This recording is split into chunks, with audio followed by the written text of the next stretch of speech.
indeed one. But believe me, we will be better off never availing ourselves of it. It is a last resort.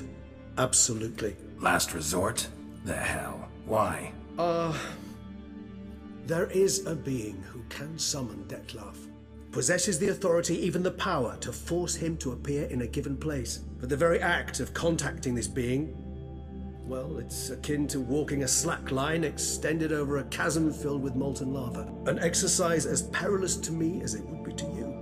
A risk I'm unwilling to take. I beg you, let's do it my way. It will be both quicker and easier.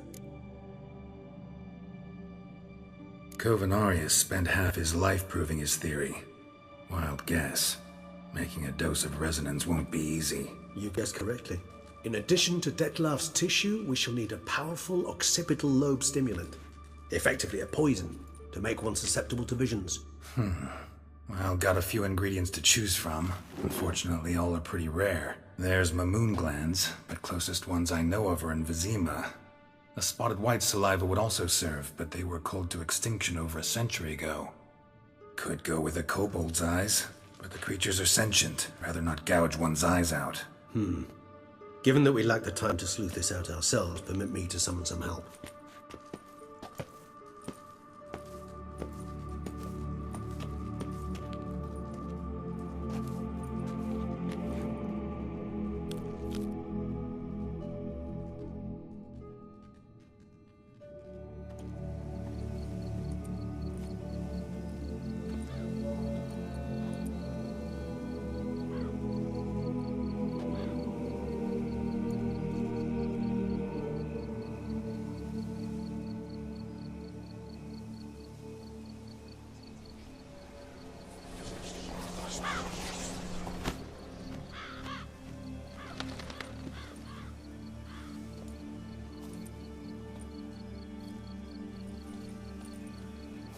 What was that? A raven? Rather a common sight at this latitude. Very intelligent fowl. I asked him to look for the creatures you mentioned. Him and his brethren. Perhaps they'll find one in the area, and I would hazard that a flock of ravens will spy any said creature faster than a solitary witcher would. With all due respect to your skills, my friend. It will take them some time, nonetheless, so perhaps you'd care for a snifter of mandrake. Rarely say no to a snifter. Sadly, this is but a weak infusion rather than a proper distillate. Even better. I remember your mandrake hooch. Made people say things they'd have rather kept to themselves. Now, what could Geralt of Rivia prefer to keep to himself?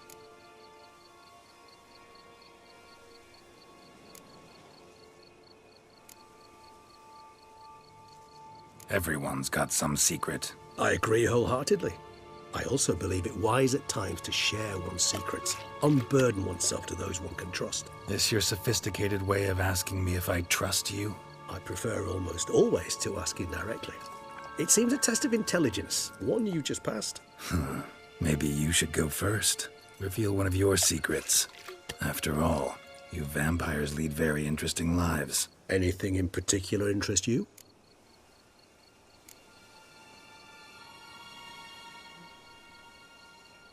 Always fascinated me the way vampires can regenerate.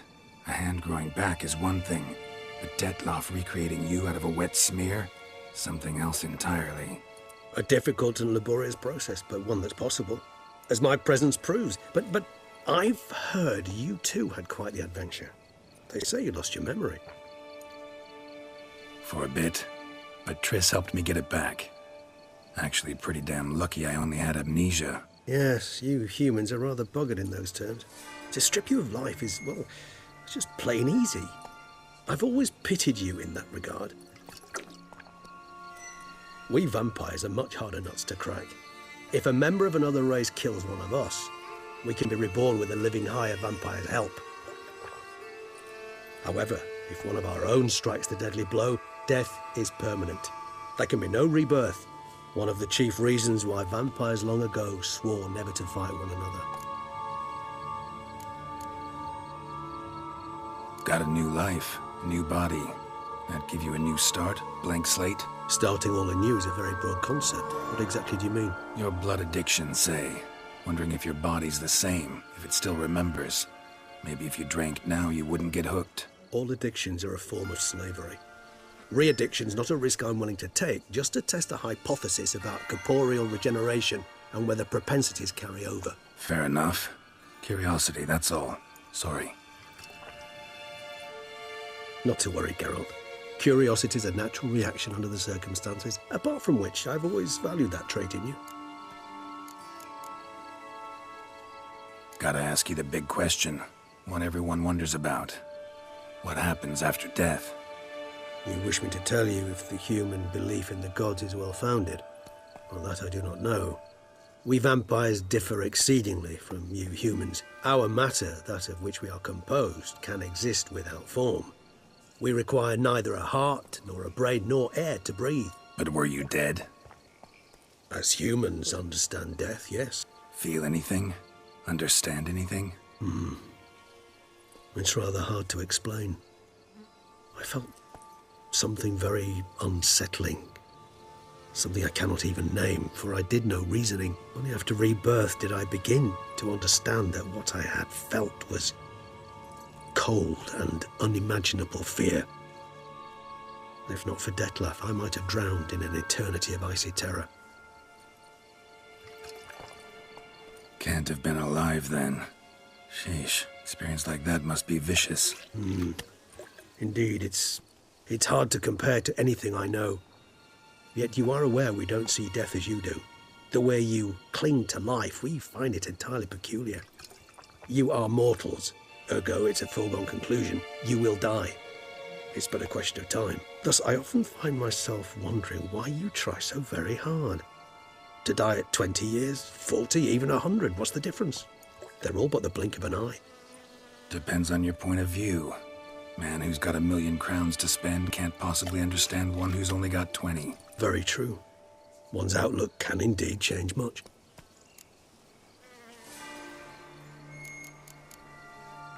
Curious what you did after you were reborn. As I'm sure you can surmise, at first I was thoroughly absorbed with recovering. As it is, I've still not recovered completely. Yet I was so weak the first year that I could not stand nor move on my own. Detlef bore my weakness bravely, showed great patience. If not for him, I wouldn't be here, and I'd have regenerated far slower. Once I could at last stand unassisted, I set off for Bruges, for my one-time home of Dillingen. There I led the peaceful life of a rural healer and surgeon, enjoying my neighbours' respect and, in fact, constituting the exact opposite of the monstrous vampire the populace imagines. Bruges, you say? Rebirth make you sentimental? Perhaps a dash. But what of you? Where have you been? Ever find your Cyrilla? Back then, yeah. But we parted again soon after. And when the time was ripe, she came back, defeated the Wild Hunt together. Seems I certainly missed quite a bit while I was absent. True enough. But it's a conversation we'll have another time. Need to know more about you now.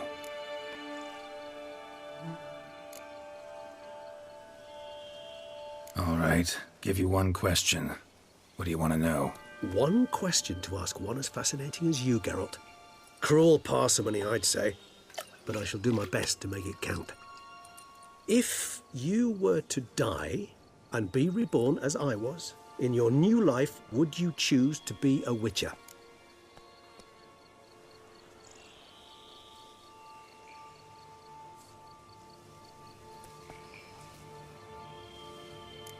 See, Regis.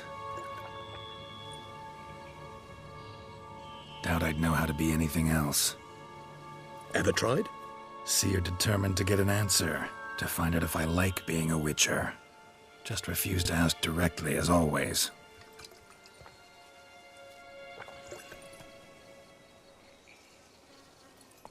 I like being on the path. I like picking up a lead, a trail. I like the tension right before a fight. And nothing gets my adrenaline flowing like battling a beast. Even gotten used to people treating me like a freak, an outcast. Yeah, not something I think about much, but I like being a witcher. Thank you for being honest.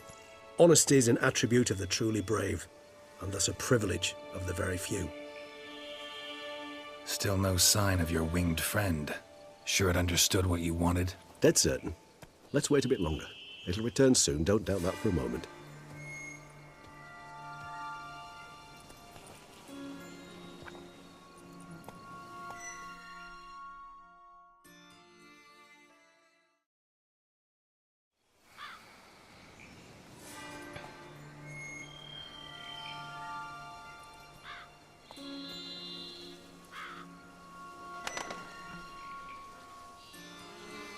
Ever vigilant, even in his sleep. Quite vampire-like, in fact. Are you absolutely certain they don't administer a few of our genes during the trial of the grasses?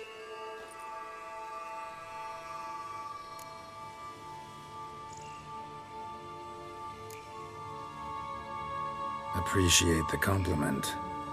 Got something for me? You were right. No kobolds or mamoons for miles around. Knew it. Allow me to finish. You see, there's this spotted white.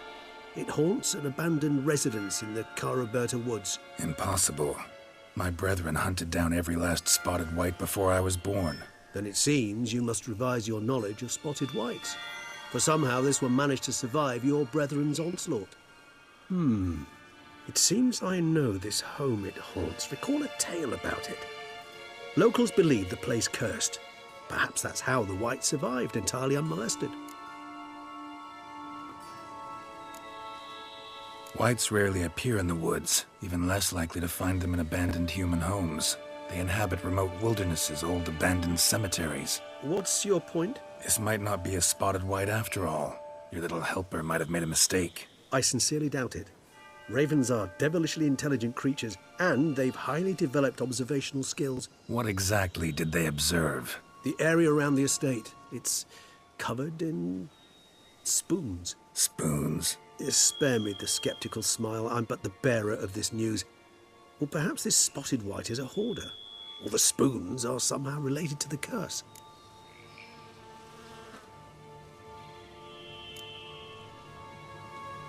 Know anything else about this curse? I don't recall much in particular.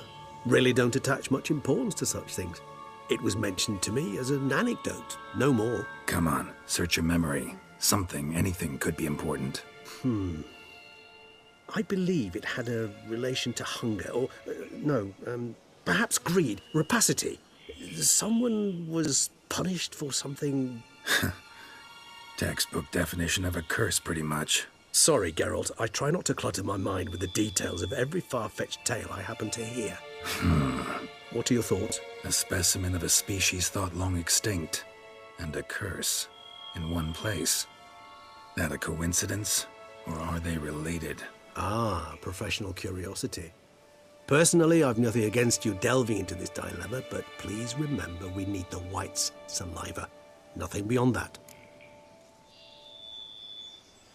Let's do this. Start making your decoction while I go get some saliva from that white. Uses it in its brews. Do you imagine the white will simply sell you some? Worst case scenario, I'll bring you its salivary glands. They ought to do as well. For a moment there, I imagined you asking the white to spit into a vial. Quite amusing as a thought, but the salivary glands will do fine indeed. So, see you later. Yes, till later. I shall start by perusing some tomes. Tomes? Thought you were gonna make this decoction. We require one last ingredient. Alas, obtaining it could prove a trifle toilsome. Thus I hope to identify a suitable alternative. All right. Good luck. And to you, my friend.